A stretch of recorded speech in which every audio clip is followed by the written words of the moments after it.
नमस्कार विद्यार्थी मित्रों, मैं रश्मि पारेख जय सोमनाथ प्राथमिक शाला में आपका हार्दिक स्वागत करती हूँ। आइए आज हम कक्षा 8 विषय हिंदी में अब आगे के अध्याय की ओर बढ़ेंगे। हमारा नया अध्याय है अध्याय 4 कर्मयोगी लाल बहादुर शास्त्री जी। कर्मयोगी लाल बहादुर शास्त्री जी ये एक रेखा चित्र यानी उनके जीवन रेखा, उनके जीवन से संबंधित विचारधारा को इसमें और उनके क्या क्या कार्य थे, उन्होंने कैसे समय पसार किया, तो उन सभी कुछ घटनाओं का इसमें वर्णन है, जिसके द्वारा शंकर दयाल शर्मा जी ने इस पाठ को आप तक पहुंचाया है। और ये रेखा चित्र प्रकार का जो पाठ है उसमें शंकर दयाल शर्मा ने कर्मयोगी लाल बहादुर शास्त्री के गुणों को इसमें संवारा है। आइए अब हम पाठ का सारांश समझेंगे। लाल बहादुर शास्त्री जी भारत के द्वितीय प्रधानमंत्री थे, दूसरे प्रधानमंत्री थे। वे लोकप्रिय नेता थे। प्रधानमंत्री के पद पर वे केवल 19 महीने ही रहे, सबसे कम समय के रहने वाले ये प्रधानमंत्री थे। और इसी समय पाकिस्तान ने भारत पर आक्रमण किया। शास्त्री जी के नेतृत्व में भारतीय सेना ने पाकिस्तान को मुंहतोड़ जवाब दिया और विजय प्राप्त की। सारी दुनिया शास्त्री जी के नेतृत्व को शक्तिशाली मानने लगी। और इस पाठ में शास्त्री जी को एक सच्चा निष्काम कर्मयोगी के रूप में यहाँ पर इसमें सार्थक किया गया है।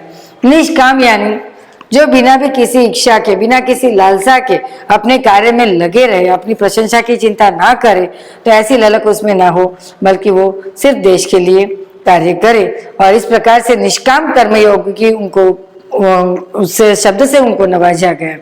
आइए अब इसका हम सारांश देखें।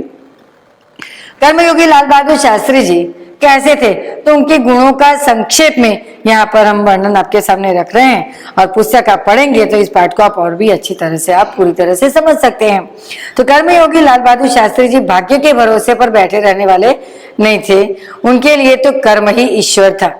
वे कर्म को ईश्वर मानते थे। और किसे ईश्वर मानते थे? वे कर्म को ईश्वर मानते थे। कर्म के प्रति बिना किसी फल की आशा किए वो कार्य अगर पूर्ण होगा भी तो वो उसके लिए अपने मन को मोह नहीं रखते थे, बल्कि वे बिना फल की आशा के लिए अपने कार्य को पूर्ण रूप से समर्पित हो जाते थे। और उन्होंने गीता के निष्काम कर्मयोगी किसके अनुसार, तो गीता में जिस प्रकार निष्काम कर्मयोगी का उदाहरण दिया गया है, उसी प्रकार वे भी अपने देश के लिए निष्काम कर्मयोगी के रूप में आज आगे बढ़ रहे थे। शास्त्री जी के जीवन दर्शन में कौन सी 3 मुख्य बातें थी, तो देखिए, पहला, उनके उद्देश्य के प्रति दृढ़ आस्था, यानी उनका विश्वास मजबूत था कि जो कार्य है वो करना है और उसको पूरा ही करते थे।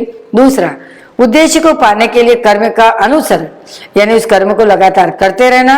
और तीसरा, कर्म के प्रति पूरा समर्पण, यानी उस कार्य को पूर्ण करने तक वो अपने लगातार उस कार्य के पीछे लगे रहते थे और वे उस कार्य को पूर्ण करके ही उसको छोड़ते थे। और इस प्रकार शास्त्री जी का मानना था कि जीवन के किसी भी क्षेत्र में सफल होने के लिए समर्पित भाव से कर्म करना जरूरी है। कर्म के प्रति मन में भक्ति होनी चाहिए। अगर आप बिना किसी मन के अगर उस कार्य को करते हैं तो वो तो या अधूरा रह जाता है या फिर वो पूर्ण नहीं हो पाता है, और या तो उसमें कुछ क्षति रह जाती है। तो और वे जो भी कहते थे वो वही करते थे, और जो करते थे वो एकमात्र वो देश की सेवा के लिए, अपने राष्ट्र के लाभ के लिए वे करते थे। वे विशेष होकर भी एक सामान्य बने रहे, यानी वे प्रधानमंत्री थे लेकिन फिर भी वे एक सामान्य परिवार में जन्मे थे। और उनके प्रधानमंत्री बनने के बावजूद उनके स्वभाव में कोई परिवर्तन नहीं आया। वो सबसे एक साधारण व्यक्ति के रूप में ही सबके साथ पेश आते थे, और जो भी करते थे वो देश के लाभ के लिए करते थे। विनम्रता, सादगी, सरलता व्यक्तित्व में घुली हुई थी। वे जीवन भर किनके आदर्शों पर, तो महात्मा गांधी और डॉक्टर भगवान दास के आदर्शों पर वे चले। विनम्र ही पृथ्वी के वारिश होंगे, ये बाइबल की ख्रिस्ती लोगों के धर्म ग्रंथ की ये उक्ति, बाइबल ख्रिस्ती लोगों का धर्म ग्रंथ है। तो बाइबल की उक्ति यानी जो उसमें उक्ति लिखी गई है, जो लाइन लिखी गई है कि विनम्र ही पृथ्वी के वारिस बनेंगे, यानी जो लोग नम्र स्वभाव के होंगे, सरल स्वभाव के होंगे, अच्छे स्वभाव के होंगे, वही इस पृथ्वी के वारिस यानी इस पर रहने के लायक होंगे। और बाइबल की यह उक्ति उन पर बिल्कुल सही बैठती थी। वे स्वयं को कभी भी शासक न मानकर जनता का सेवक मानते थे। तो वो स्वयं को क्या मानते थे? तो सेवक मानते थे। जनता के ऊपर शासन करने वाले नहीं, बल्कि जनता के सेवक के रूप में उनको सेवा देश के लिए देते थे। तो वे शासक नहीं बल्कि जनता के सेवक थे। शास्त्री जी के साथ कुछ घटनाएं जुड़ी हैं कुछ सालों से। तो देखिए, शास्त्री जी सन 1930 में नमक का कानून आंदोलन तोड़ने के लिए सिलसिले में वे जेल गए।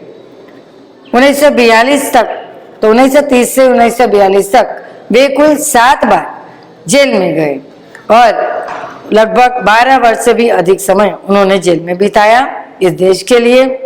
शास्त्री जी 1926 में लोक सेवा मंडल के सदस्य बने और आजीवन रहे। 1935 में वे संयुक्त प्रांतीय कांग्रेस कमेटी के सदस्य बने, सचिव बने। सन 1936 में उन्होंने किसान की अवदशा का अध्ययन करने वाली कमेटी का उनको अध्यक्ष बनाया गया। उसकी रिपोर्ट में जमींदारी उन्मूलन पर उन्होंने जोर दिया। वे 6 वर्षों तक इलाहाबाद नगर पालिका से जुड़े रहे। इस प्रकार उन्होंने विविध पदों पर काम किया, जिससे वे विविध समस्याओं से परिचित हुए और सन 1937 में वे संयुक्त प्रांत की व्यवस्थापिका सभा के लिए चुने गए। यह उनके संसदीय कार्यों की शुरुआत थी। देश की आजादी के बाद वे उत्तर प्रदेश और केंद्र सरकार के विभिन्न पदों पर नियुक्त रहे।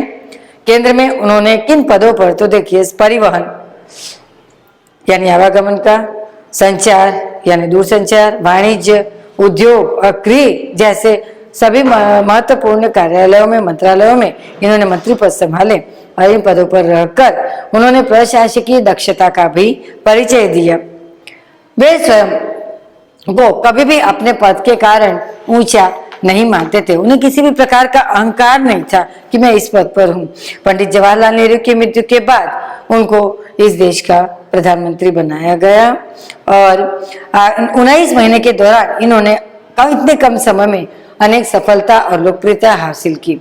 शास्त्री जी का कहना था कि वे देश के लोगों को क्या संदेश देते हैं? तो देखिए, आपके भविष्य की मंजिल चाहे जो कुछ भी हो, प्रत्येक को ये सोचना चाहिए कि आप सबसे पहले इस देश के नागरिक हैं। अगर संविधान आपको कुछ अधिकार देती है तो उस अधिकार जो दिए तो आप देश के नागरिक है, इसलिए उसके साथ, नागरिक होने के साथ आपको कुछ कर्तव्यों का, देश के प्रति कर्तव्यों का बोझ भी उठाना पड़ता है।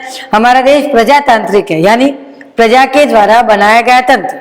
हम निर्वाचित करते हैं अपने नेता को अपने वोटिंग से, तो प्रजा के द्वारा बनाया गया तंत्र तो प्रजातंत्र, जो हम एक निजी स्वतंत्रता देता है, हम कर सकते हैं इस देश के लिए, लेकिन इस स्वतंत्रता का उपयोग एक व्यवस्थित समाज के हित में शिक्षा से लगाए गए प्रतिबंधों के तहत होना चाहिए। और आपकी पाठ्य पुस्तक में भी विस्तार पूर्वक आप यह पाठ पढ़ेंगे अगर, तो इसमें और भी अधिक से अधिक जानकारी आपको मिल सकती है।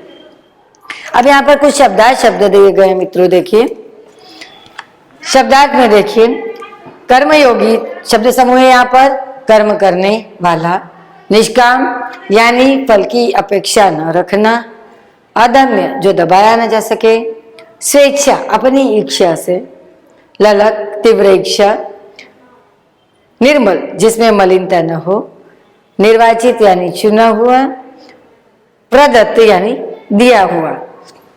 विरोधी शब्द यहाँ देखें, मलिन तो निर्मल, स्वाभाविक अस्वाभाविक, औपचारिक अनौपचारिक, संयोग वियोग, विनम्र तो उद्दंड और स्वतंत्र तो परतंत्र। अब इसमें लिंग परिवर्तन के शब्द भी कुछ यहाँ पर हैं। अध्यक्ष तो अध्यक्षा, योगी योगिनी, अधिकारी अधिकारिणी, भगवान तो भगवती, शिक्षक शिक्षिका, और इस प्रकार अन्य और भी कई सारे शब्द हैं जिनका आपको व्याकरण पीडीएफ फाइल में और अधिक से भी अधिक आप प्राप्त कर सकते हैं ना। और यहाँ पर गृह कार्य के रूप में मैं आपको पीडीएफ फाइल में भी लिखकर भेजना चाहती हूँ। उसमें अभ्यास, स्वाध्याय और व्याकरण जैसे हर पाठ का आप करते आ रहे हैं, तो आपको ये पाठ भी पूर्ण करना है। अब हम आगे के अध्याय की ओर बाद में हम फिर आपसे मिलेंगे। नमस्कार।